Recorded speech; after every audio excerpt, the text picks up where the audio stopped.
एक salaried employee को अगर इंटरेस्ट की इनकम होती है जो उसकी सैलरी अकाउंट में ही क्रेडिट हो रही है, सेविंग अकाउंट में आपके जो फंड्स पड़े हैं, बैलेंस पड़ा है, उसके ऊपर जो इंटरेस्ट आया, ये इंटरेस्ट की इनकम सैलरी इनकम का ही पार्ट है या फिर इनकम फ्रॉम अदर सोर्सेस या फिर और कुछ। नमस्ते दोस्तों, मैं आपका मित्र सीए नवीन। इनकम टैक्स की पाठशाला में हम समझने की कोशिश करेंगे 5 हेड्स ऑफ इनकम कौन से हैं, इनकम टैक्स 2025 में कुछ चेंजेस आए हैं क्या। नमस्ते फिनटेक्स, your partner in financial growth के इनकम टैक्स की पाठशाला इस सीरीज में आज का विषय है हेड्स ऑफ इनकम।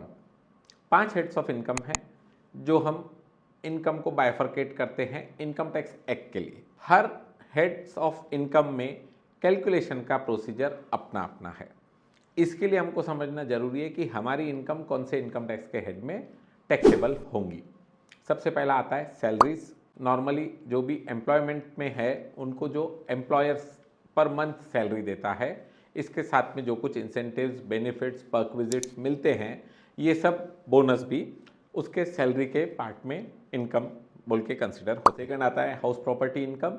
इसमें अगर आपका रेसिडेंशियल प्रीमाइसेस है या कमर्शियल प्रीमाइसेस है, वो अगर आप रेंट पे देते हैं तो उससे जो आपको इनकम अर्न होती है वो आती है हाउस प्रॉपर्टी इनकम। थर्ड आता है PGBP, profits and gains from business और प्रोफेशन। तो इसमें बिजनेसमैन जो भी या प्रैक्टिशनर, कोई सीए है प्रैक्टिस करता है, लॉयर है प्रैक्टिस करता है, या कोई ट्रेडिंग का काम करता है या कोई मैन्युफैक्चरिंग का काम करता है, ये पूरा का पूरा इनकम आता है पीजीबीपी में, profits and gains from business और प्रोफेशन।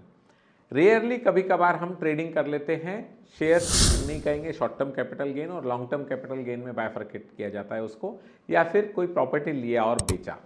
तो अगर रेयर केसेस में है, फ्रीक्वेंसी बहुत कम है, नहीं के बराबर है, तो फिर आपका ये इमूवेबल प्रॉपर्टी का सेल परचेस कंसिडर होता है कैपिटल गेन्स में। और जो ये चारों में नहीं आया वो आता है आपका इनकम फ्रॉम अदर सोर्सेस में।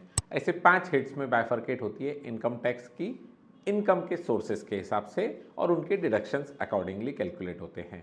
समझना बहुत ज़रूरी है क्योंकि नए लॉ, नए रूल्स के साथ में नया कंप्लायंस लेकर आ रहे हैं और हमको उसके लिए तैयार होना है।